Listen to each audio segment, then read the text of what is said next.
Hello everyone दि diplomat मूवीटी गोटे सत्य घटना उपरे आधारित एवं एही मूवीटी रिसेंट रिलीज होईची। एही कहानीटी जणे भारतीय झीओंक विषय जहाकु ठकई द्वारा पाकिस्तान निया जाय थाए एवं सेठारे तांकु केमती जबरदस्ती विवाह बंधन रे बांधी दिया जाय थाए सेही घटना उपरे आधारित एवं से इंडिया को फेरी पारिबे कि नाही एही कहानी माध्यम रे दर्शा जायची। तो वीडियोटी भल लगिले आपण लाइक शेयर एवं सब्सक्राइब निश्चय करिवे। कहानीटी आरंभ हुए पाकिस्तान रु जेउठारे आमे किछि लोकंकु देखु जे माने गोटे पिला को गुली करिबा सिखाउथिले एवं तापरे हमकु उज्मा नामक गोटे झियो को देखा जाए जे दुई जण पुरुषंक सहित पाकिस्तान रे थिबा भारतीय दूतावास को जानती। उज्मा बहुत भयभीत हो जाइथिले एवं तांको सहित ताहिर नामक जणे व्यक्ति थिले जे तांकर हजबैंड। से उज्मा को भारतीय दूतावासर काम शीघ्र समाप्त करने को कहते एवं तापरे सेठारु सेही लोक माने भारतीय दूतावास को आसंती एवं तापरे सेमानन को जांच करा जाए। जेतेबेले सेमाने भीतर को जानती सेतेबेले ताहिर एवं तांको बंधु धूमपान करने को दूतावास बाहर को जानती। तापरे उज्मा परिस्थितिर सुजोग नहीं सेठारे थिबा जणे अधिकारींक पाखकु जानती। से तांकु कुहंती जे से जणे भारतीय एवं तांकु बलपूर्वक एठारे रखा जायछि। से तांकु रक्षा करिवा पई साहाय्य मागंती। एहा सुनिबा परे ऑफिसर आयुष मध्ये तांको कथा विश्वास करंती नाही। उज्मा एबे भी तांकु कहि चलचंती जे से जणे भारतीय एवं तापरे से तांकु तांकर पासपोर्ट देखांती जहा आयुष को मध्ये विश्वास कराए जे उज्मा प्रकृत रे जणे भारतीय। तेणु से उज्मा को शीघ्र 6 नंबर गेट भीतर को जिबा को कहिले। उज्मा तुरंत 6 नंबर गेट भीतर को जानती एवं गेट टी ताला पड़ी जाए। सेठारे थिबा समस्त लोक उज्मा को देखि आश्चर्य होई गले। सेमाने कहबा को लागिले जे एही झियोटी को किए भीतर को छेड़ला ताकू बाहर कर दियो। उज्मा कहबा को लागिले जे गेट खोलो नाही जदि सेमाने आसंती तेबे सेमाने मते मारि देबे। उज्मा चित्कार करबा को लागिले जे जणे से भारतीय एवं तांको एठारे बलपूर्वक रखा जायछि एवं से तांको देश को फेरी जीवा को चाहुचंती एवं तापरे जेपी सर जे जणे भारतीय कूटनीतिज्ञ तांको सेठा को डका जाए। जेपी उज्मा को पाख को आसी तांको नाम पचारंती। उज्मा कहंती जे से वाघा सीमारु पाकिस्तान रे प्रवेश करथिले एवं एहा परे ताहिर तांको बलपूर्वक बुनेर नहीं जाइथिले एवं सेठारे तांको बहुत निर्यातना दिया जाइथिला किंतु जेपी तांको कथा को विश्वास करू नथिले कारण उज्मा जानि नथिले जे से शेषरे भुवनेश्वर रे पहुंचीचंती। जेपी भाबुथिले जे उज्मा किछि चाल करिछि एवं तांको कथा सुनी से हसिबा को लागिले। जेतेबे बाहर ठिया होइथिबा ताहिर तांको दूतावास रे प्रवेश करबा को अनुमति दिया जाउ नथिबारु बहुत हंगामा करुथिले एवं तापरे जेपी तांकर जणे महिला अधिकारी को उज्मार शरीर जांच करबा को कहिले एवं जेतेबेले अधिकारी उज्मार शरीर जांच कले तांको शरीर रे अनेक आघात चिन्ह थिला किंतु जेपी एहा सुनिबा परे मध्य विश्वास करि पारले नाही। से कहबा को लागिले जे जणे निजको आघात कर दे पारिबो किए जाने से निजको आघात कर देथिबे किंतु उज्मा जेपी को पाद धरी तांको अनुरोध कले। से भाइबा को लागिले जे तांको एठारु बाहर करा जिबा उचित नुहे नचेत सेमाने तांको हत्या कर देबे एवं सेमानक सहित रहबा अपेक्षा आत्महत्या करिबा तांको पई भलो एवं ए सब सुनिबा परे जेपी तांको एक सुरक्षित स्थान रे रखंती एवं वर्तमान ताहिर को उज्मा को भेटिबा को अनुमति दिया जाउ नथिला। तेणु से तांकर अभियोग दाखल करबा को पुलिस स्टेशन को जानती एवं से कहंती जे भारतीय दूतावासर लोक माने मते मो स्त्री सहित देखा करबा को देउ नाहंती एवं सेमाने मो स्त्री को भितरे रखिचंती एवं किछि समय मध्य रे एही खबरटी सबुआडे व्यापी गला एवं एही खबर एपरि भाबरे व्यापी गला जे भारतीय दूतावासर लोक माने उज्मा को जबरदस्ती सेठारे रखिचंती एवं तापरे जेपी को जणे भारतीय मंत्री सुषमांकर फोन आसे। से जेपी को उज्मा को विषय रे पचारंती। से कहंती जे उज्मा को पाखरे एक प्रकृत भारतीय पासपोर्ट अछि एवं तांको शरीर थिबा आघात चिन्ह मध्ये सूचाई देउछि जे तांको बहुत टॉर्चर दिया जायछि एवं उज्मा भारत फेरिबा को चाहुचंती। एहा उपरे सुषमा कहंती कि से जणे भारतीय झियो एवं जदि से भारतर तेबे तांको भारत आसीबार केही रखि पारिबे नाही किंतु से पर्यंत जेपी को उज्मांकर ଯତ୍ନ ନେବାକୁ ପଡ଼ିବ। ଏବଂ ସେ ଜେପିଙ୍କୁ ମଧ୍ୟ କୁହନ୍ତି ଯେ ସବୁଆଡ଼େ ଖବର ବ୍ୟାପିଗଲା ଯେ ଭାରତୀୟ ଦୂତାବାସ ସେହି ଝିଅଟିକୁ ଜବରଦସ୍ତ ନିଜ ପାଖରେ ରଖିଛନ୍ତି। ତେଣୁ ଉଜ୍ମାଙ୍କୁ ସମସ୍ତଙ୍କ ସମ୍ମୁଖରେ ତାଙ୍କର ବୟାନ ଦେବାକୁ ପଡ଼ିବ ଯେ ତାଙ୍କ ସହିତ ଭୁଲ ହୋଇଛି। ତାଙ୍କ ସହିତ ଯାହା ହୋଇଛି ତାଙ୍କୁ ସମସ୍ତଙ୍କୁ କହିବାକୁ ପଡ଼ିବ। ଏବଂ ତାପରେ ଜେପି ସେଠାରୁ ପାକିସ୍ତାନୀ ଅଧିକାରୀଙ୍କ ପାଖକୁ ଯାଆନ୍ତି, ଯାହାଦ୍ୱାରା ସେ ଉଜ୍ମାଙ୍କୁ ଭାରତ ଫେରାଇ ଆଣିପାରିବେ। ସେଠାକାର କିଛି ଅଧିକାରୀ ପ୍ରକୃତରେ ଚାହୁଁଥିଲେ ଯେ ଉଜ୍ମା ତାଙ୍କ ଦେଶକୁ ଫେରିଯାଉ, କିନ୍ତୁ ISIର ଲୋକମାନେ ତାଙ୍କୁ ଭାରତ ପଠାଇବାକୁ ଦେଇନଥିଲେ। ଏବଂ କାରଣ ଉଜ୍ମାଙ୍କୁ ଯେଉଁ ଅଞ୍ଚଳରେ ରଖାଯାଇଥିଲା ସେଠାରେ ବହୁତ ISIର ସଦସ୍ୟ ଥିଲେ। ସେଠାରେ ଅବୈଧ ବ୍ୟବସାୟ ଅଛି ଏବଂ ସେମାନେ ସନ୍ଦେହ କରୁଥିଲେ ଯେ ସେଠାକୁ ଯିବା ପରେ ସେ ମୁହଁ ଖୋଲିବେ ଏବଂ ସେ ଏହି ସ୍ଥାନର ଅନେକ ଗୁପ୍ତ କଥା ଜାଣିପାରିବେ, କାରଣ ସେ ଜଣେ ଠକ ଏଜେଣ୍ଟ ହୋଇପାରେ। ଏବଂ ଏସବୁ ପାଇଁ ତାହିର ଏବଂ ତାଙ୍କ ଲୋକମାନଙ୍କୁ ଉସ୍କାଉଥିଲେ। ଏବଂ ତାପରେ ଜେପି ଉଜ୍ମାଙ୍କ ପାଖକୁ ଯାଇ ତାଙ୍କୁ କୁହନ୍ତି ଯେ ତୁମକୁ ତୁମର ବୟାନ ଦେବାକୁ ପଡ଼ିବ ଯେ ଭାରତୀୟ ଦୂତାବାସ ତୁମକୁ ଏଠାରେ ଜବରଦସ୍ତି ରଖିନାହିଁ, ବରଂ ତୁମକୁ ଏଠାରେ ନିର୍ଯାତନା ଦିଆଯାଇଛି ଏବଂ ଏବେ ତୁମେ ତୁମର ଦେଶକୁ ଫେରିଯିବାକୁ ଚାହୁଁଛ। ଏହା ଉପରେ ଉଜ୍ମା ବୟାନ ଦେବାକୁ ମନା କରିଦେଇଛନ୍ତି। ସେ କହିଛନ୍ତି ଯେ ମୁଁ ଏଥିରେ ତାହିରଙ୍କର ସାମ୍ନା କରିପାରିବି ନାହିଁ। ଜେପି ତାଙ୍କୁ ବୁଝାଇ ଦିଅନ୍ତି ଯେ ତାଙ୍କର ଏଠାରେ କେବଳ 3 ସପ୍ତାହର ଭିଜା ଅଛି। ଯଦି ଏହା ପୂର୍ବରୁ ସମସ୍ୟାର ସମାଧାନ ନ ହୁଏ ତେବେ ତାଙ୍କୁ ଭାରତ ପଠାଇବା ବହୁତ କଷ୍ଟକର ହୋଇଯିବ। ଏଥିରେ ଜେପି କୁହନ୍ତି ଯେ ମୁଁ ତୁମକୁ ପୂର୍ବରୁ ମଧ୍ୟ କହିସାରିଛି ଯେ ତୁମେ ତୁମର ସମ୍ପୂର୍ଣ୍ଣ କାହାଣୀ କହିଲେ ତେବେ ମୁଁ ତୁମକୁ ସାହାଯ୍ୟ କରିପାରିବି। ଏବଂ ତାପରେ ଏଠାରେ ଉଜ୍ମା ତାଙ୍କର ସମ୍ପୂର୍ଣ୍ଣ କାହାଣୀ କୁହନ୍ତି। ସେ କୁହନ୍ତି ଯେ କିଛି ସମୟ ପୂର୍ବରୁ ସେ ଭାରତରୁ ମାଲେସିଆ ଯାଇଥିଲେ, ଯେପରିକି ସେଠାରେ ତାଙ୍କୁ ଚାକିରି ମିଳିବ। ତାଙ୍କର ବନ୍ଧୁ ମାଲେସିଆରେ ରହୁଥିଲେ, ତାଙ୍କୁ ସେମାନଙ୍କ ସହିତ ରହିବାର ଥିଲା, କିନ୍ତୁ ମାଲେସିଆ ପହଞ୍ଚିବା ମାତ୍ରେ ସେ ତାଙ୍କର ପର୍ସ ହଜେଇଥିଲେ। ସେ ତାଙ୍କର ସମସ୍ତ ଡକୁମେଣ୍ଟ ତାଙ୍କର ପର୍ସରେ ଭୁଲି ଯାଇଥିଲେ ଏବଂ ସେଥିରେ ତାଙ୍କର ପାସପୋର୍ଟ ମଧ୍ୟ ଥିଲା। ଏଥିରେ ଉଜ୍ମା ବହୁତ ବିରକ୍ତ ହୁଅନ୍ତି। ତାପରେ ସେହି କ୍ୟାବ୍ ଡ୍ରାଇଭର ତାଙ୍କ ପାଖକୁ ଆସି ତାଙ୍କର ପର୍ସ ଫେରାଇଥିଲେ। ଉଜ୍ମା ତାଙ୍କର ପର୍ସ ଫେରି ପାଇ ବହୁତ ଖୁସି ହେଲେ। ଏହି କ୍ୟାବ୍ ଡ୍ରାଇଭର ଅନ୍ୟ କେହି ନୁହନ୍ତି ବରଂ ତାହିର ଥିଲେ।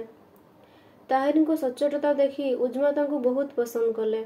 ସେ ତାଙ୍କ ଉପରେ ବହୁତ ପ୍ରଭାବିତ ହୋଇଥିଲେ। ତାପରେ ସେମାନେ ଦୁହେଁ ବନ୍ଧୁ ହୋଇଗଲେ। ଦୁହେଁ ପରସ୍ପର ସହିତ ଭଲ ସମୟ ବିତାଇବା ଆରମ୍ଭ କଲେ। ଗୋଟିଏ ଦିନ ଜଣାପଡ଼ିଲା ଯେ ଉଜ୍ମାଙ୍କ ଝିଅର ସ୍ୱାସ୍ଥ୍ୟାବସ୍ଥା ବହୁତ ଖରାପ ହୋଇଯାଇଛି। ପ୍ରକୃତରେ ତାଙ୍କର ଝିଅ କୌଣସି ରୋଗରେ ପୀଡ଼ିତ ଥିଲେ। ତାଙ୍କର ଚିକିତ୍ସା ପାଇଁ ବହୁତ ଲୋକଙ୍କର ଆବଶ୍ୟକତା ଅଛି। ତାଙ୍କୁ ଟଙ୍କା ଦରକାର ଏବଂ ଏହି କାରଣରୁ ଉଜ୍ମା ବହୁତ ଟେନସନରେ ରହୁଥିଲେ। ଉଜ୍ମାଙ୍କ ସ୍ୱାମୀ କିଛି ସମୟ ପୂର୍ବରୁ ତାଙ୍କୁ ଡିଭୋର୍ସ ଦେଇଥିଲେ। ଯେତେବେଳେ ତାହିର ତାଙ୍କ ପାଖକୁ ଆସିଲେ ଉଜ୍ମା ବହୁତ ଦୁଃଖିତ ଥିଲେ। ସେ ତାଙ୍କୁ କୁହନ୍ତି ଯେ ତାଙ୍କ ଝିଅ ଅସୁସ୍ଥ ଅଛି ଏବଂ ସେ ତାପରେ ତାହିର ତାଙ୍କୁ କୁହନ୍ତି ଯେ ଏହି ରୋଗର ଚିକିତ୍ସା ପାକିସ୍ତାନରେ ବହୁତ କମ୍ ଖର୍ଚ୍ଚରେ ହୋଇଯିବ। ଏଠାରେ ଏହି ରୋଗର ବହୁତ ଭଲ ଚିକିତ୍ସା ହୁଏ। ତାହିର ତାଙ୍କୁ କହିଲେ ଯେ ଆମର ନୂର ଶୀଘ୍ର ସୁସ୍ଥ ହୋଇଯିବ। ଉଜ୍ମାଙ୍କୁ ଏହା ପସନ୍ଦ ଆସିଥିଲା, କାରଣ ସେ ଯେତେବେଳେ ଶୁଣିଲେ ସେ ନୂରଙ୍କୁ ନିଜ ଝିଅ ବୋଲି ଡାକିଲେ, ସେ ଅନୁଭବ କରିବାକୁ ଲାଗିଲେ ଯେ ତାହିର ତାଙ୍କୁ ବହୁତ ଭଲ ପାଆନ୍ତି। ତାହିର ତାଙ୍କୁ ପାକିସ୍ତାନ ପାଇଁ ଭିଜା ଆବେଦନ କରିବାକୁ କହିଲେ। ସେ ତାହା କଲେ ଏବଂ ପାକିସ୍ତାନରେ ତାଙ୍କର ସମ୍ପର୍କୀୟ ଅଛନ୍ତି ଯାହାକୁ ସେ ଭେଟିବାକୁ ଯାଉଛନ୍ତି ବୋଲି କାରଣ ଲେଖିଲେ ଏବଂ କିଛି ଦିନ ମଧ୍ୟରେ ଭିଜା ପାଇଗଲେ। ଏବଂ ତାପରେ ଉଜ୍ମା ପାକିସ୍ତାନ ଚାଲିଗଲେ ଏବଂ ତାପରେ ତାହିର ଏବଂ ତାଙ୍କର ବନ୍ଧୁ ତାଙ୍କୁ ନେବାକୁ ଆସିଲେ। ଉଜ୍ମା ତାହିରକୁ ଦେଖି ବହୁତ ଖୁସି ହୋଇଗଲେ, କିନ୍ତୁ ତାହିର ଏବେ ବଦଳି ଯାଇଥିବା ପରି ମନେ ହେଉଥିଲେ। ସେ ମାଲେସିଆ ପରି ଆଦୌ ନଥିଲେ। ତାହିର ତାଙ୍କୁ କହିଲେ ଯେ ଆମେ ପାହାଡ଼ିଆ ରାସ୍ତା ଦେଇ ଯିବା, ତୁମକୁ ବାନ୍ତି ହେବ କି? ଉଜ୍ମା କହିଲେ ହଁ, ବାନ୍ତି ହେଇପାରେ। ଏଥିପାଇଁ ତାଙ୍କୁ ଗୋଟିଏ ମେଡିସିନ ଦେଇଥିଲେ ଏବଂ ମେଡିସିନ ଖାଇବା ପରେ ସେ ବହୁତ ଅଜୀବ ଅନୁଭବ କରୁଥିଲେ। ଯେତେବେଳେ ସେ ତାହିରଙ୍କ ଘରେ ପହଞ୍ଚିଲେ ସେତେବେଳେ ମଧ୍ୟ ସେ ତାଙ୍କର ଚେତାଶୂନ୍ୟ ହରାଇଥିଲେ। କିନ୍ତୁ ସେ ସେଠାକୁ ଗଲେ ସେ ଦେଖିଲେ ଯେ ତାହିର ପୂର୍ବରୁ ବିବାହିତ ଏବଂ କେବଳ ଥରେ ନୁହେଁ ବରଂ ସେ ଅନେକ ଥର ବିବାହ କରିଛନ୍ତି ଏବଂ ତାଙ୍କର ଅନେକ ସନ୍ତାନ ମଧ୍ୟ ଅଛନ୍ତି। ଏବଂ ଏସବୁ ଦେଖି ଉଜ୍ମା ବହୁତ ରାଗିଯାଆନ୍ତି। ସେ ତାହିରଙ୍କୁ ପ୍ରଶ୍ନ ପରେ ପ୍ରଶ୍ନ ପଚାରି ଚାଲନ୍ତି। ସେ ତାଙ୍କୁ କାହିଁକି ବଳପୂର୍ବକ ଏଠାକୁ ଆଣିଲେ? ସେ ତାଙ୍କୁ ଠକିଛନ୍ତି। ମୋ ଝିଅର ଚିକିତ୍ସାର ବାହାନା କରି ତୁମେ ମୋତେ ଚିଟ୍ କରିଛ। ସେମାନେ ତାଙ୍କୁ ଏଠାକୁ ଡକାଇଲେ ଏବଂ ତାପରେ ତାହିର ଏବଂ ତାଙ୍କର ବନ୍ଧୁମାନେ ଉଜ୍ମାଙ୍କୁ ବାନ୍ଧି ବହୁତ ନିର୍ଯାତନା ଦେଲେ। ଉଜ୍ମା ତାହିରଙ୍କୁ ଭାରତ ଫେରିଯିବାକୁ ଅନୁରୋଧ କରିବାକୁ ଲାଗିଲେ, କିନ୍ତୁ ତାହିର ତାଙ୍କ କଥା ଶୁଣିଲେ ନାହିଁ। ତାଙ୍କୁ ପ୍ରତିଦିନ ମାଡ଼ ଦିଆଯାଉଥିଲା, ତାଙ୍କୁ ବଳାତ୍କାର ମଧ୍ୟ କରାଯାଇଥିଲା। ତାପରେ ଉଜ୍ମା ସେହି ଅନ୍ଧାର କୋଠରୀରେ ରହିବା ଆରମ୍ଭ କଲେ। ପରଦିନ ସକାଳେ ଯେତେବେଳେ ସେ ବାହାରକୁ ଦେଖେ, ତାକୁ ନିଲାମ କରାଯାଉଛି। ଜଣେ ପୁରୁଷ ତାଙ୍କୁ କିଣିବାକୁ ଆସନ୍ତି, କିନ୍ତୁ ତାଙ୍କୁ ଅଧିକ ବୟସ ହୋଇଯାଇଥିବାରୁ ସେ ତାଙ୍କୁ କିଣନ୍ତି ନାହିଁ। ଅନେକ ଝିଅଙ୍କୁ ଏହିପରି ଏଠାକୁ ଅଣାଯାଉଥିଲା ଏବଂ ସେମାନଙ୍କୁ ସମାନ ଭାବରେ ୟୁଜ୍ କରାଯାଉଥିଲା। ସେମାନେ ପନିପରିବା ବଜାର ଭଳି ଝିଅମାନଙ୍କୁ କିଣାବିକା କରୁଥିଲେ ଏବଂ ତାପରେ ଗୋଟିଏ ଦିନ ଉଜ୍ମା ସେଠାରୁ ଦୌଡ଼ି ପଳାଇବାକୁ ଚେଷ୍ଟା କରୁଥିଲେ, କିନ୍ତୁ ସେଠାରେ ଥିବା ଜଣେ ମହିଳା ତାଙ୍କୁ କହିଲେ ଯେ ସେଠାରୁ ଯେତେ ଦୌଡ଼ି ପଳାଇବାକୁ ଚେଷ୍ଟା କଲେ ମଧ୍ୟ ସେ ତାହା କରିପାରିବେ ନାହିଁ, କାରଣ ସେହି ଅଞ୍ଚଳଟି ସମ୍ପୂର୍ଣ୍ଣ ନିର୍ଜନ ଥିଲା ଏବଂ ମାଇଲ ମାଇଲ ପର୍ଯ୍ୟନ୍ତ କୌଣସି ରାସ୍ତା ନଥିଲା ଯାହାଦ୍ୱାରା କେହି ତାହାକୁ ସାହାଯ୍ୟ ମାଗିପାରିବେ। ସେଠାକାର ପିଲାମାନଙ୍କ ମଧ୍ୟରେ ମଧ୍ୟ ବନ୍ଧୁକ ଥିଲା।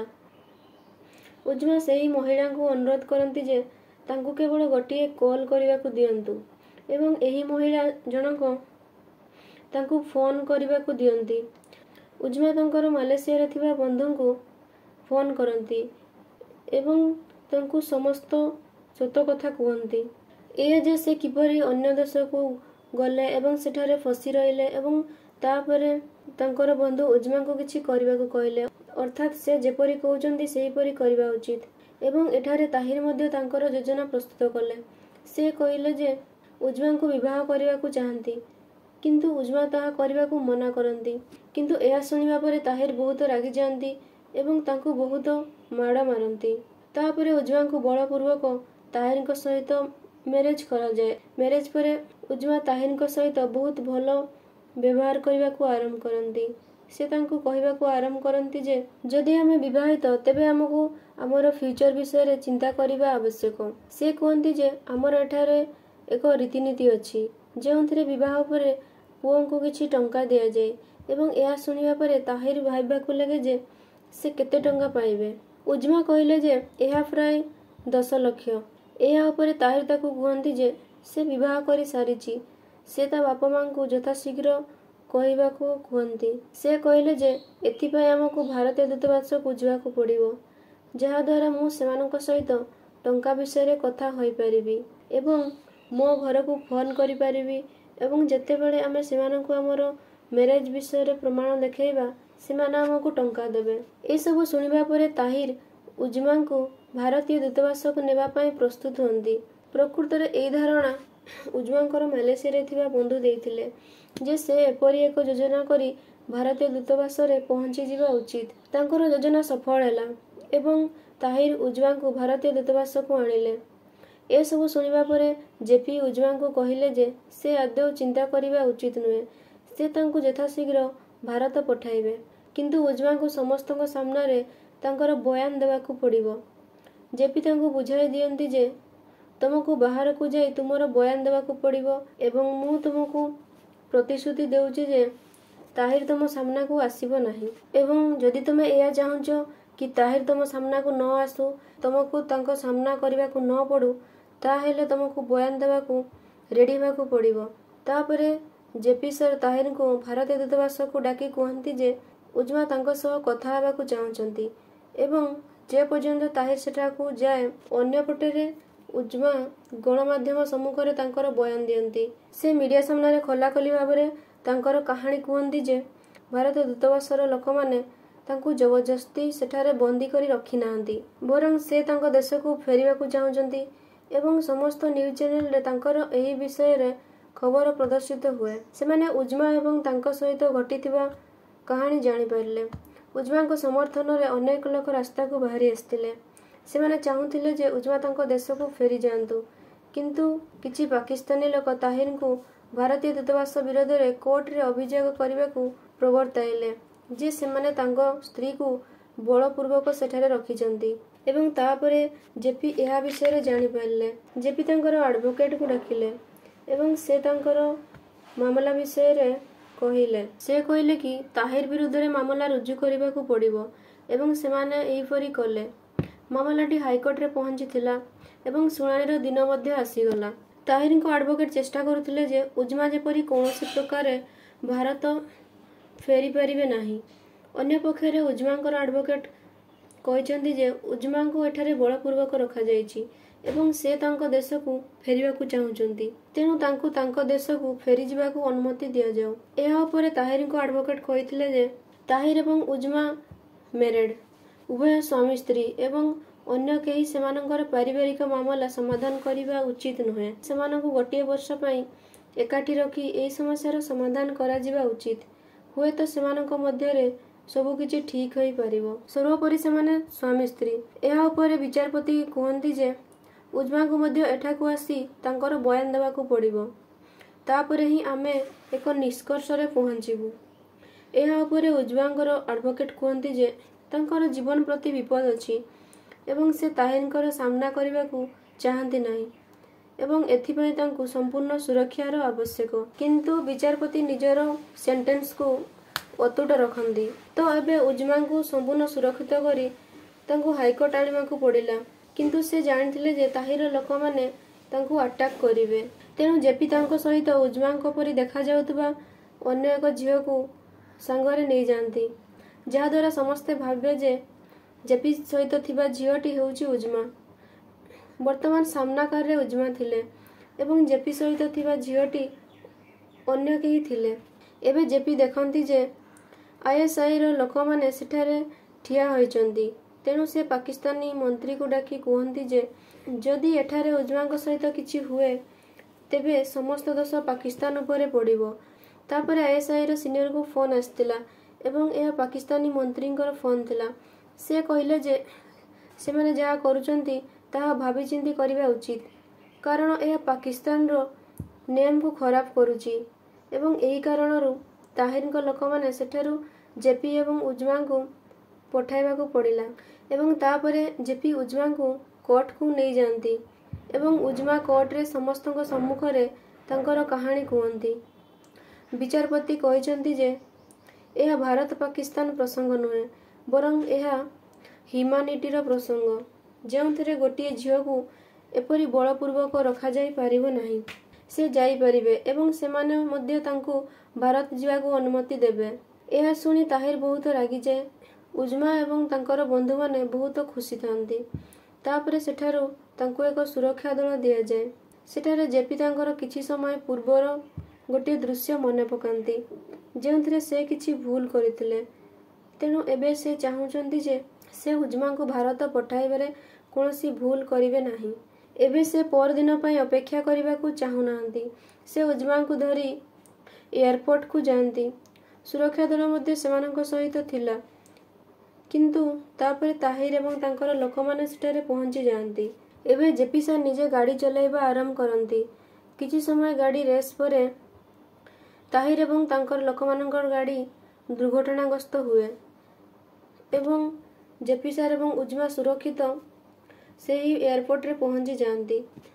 ସେଠାରେ ଉଜ୍ମାଙ୍କୁ ବହୁତ ପ୍ରଶ୍ନ ପଚରାଯାଏ ଯେ ପର୍ଯ୍ୟନ୍ତ ସେମାନେ ନିଶ୍ଚିତ ନ ହୁଅନ୍ତି ସେ ଜଣେ ଭାରତୀୟ ଗୁପ୍ତଚର ନୁହନ୍ତି, ସେ ପର୍ଯ୍ୟନ୍ତ ସେମାନେ ତାଙ୍କୁ ଛାଡ଼ିବେ ନାହିଁ।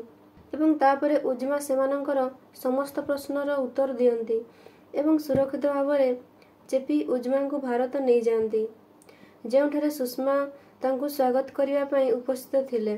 ଯେଉଁ ଝିଅ ସହିତ ଏହିପରି ସତ୍ୟ ଘଟଣା ଘଟିଥିଲା ତାଙ୍କର କାହାଣୀଟି ଏଇଠିରେ ଶେଷ ହୁଏ।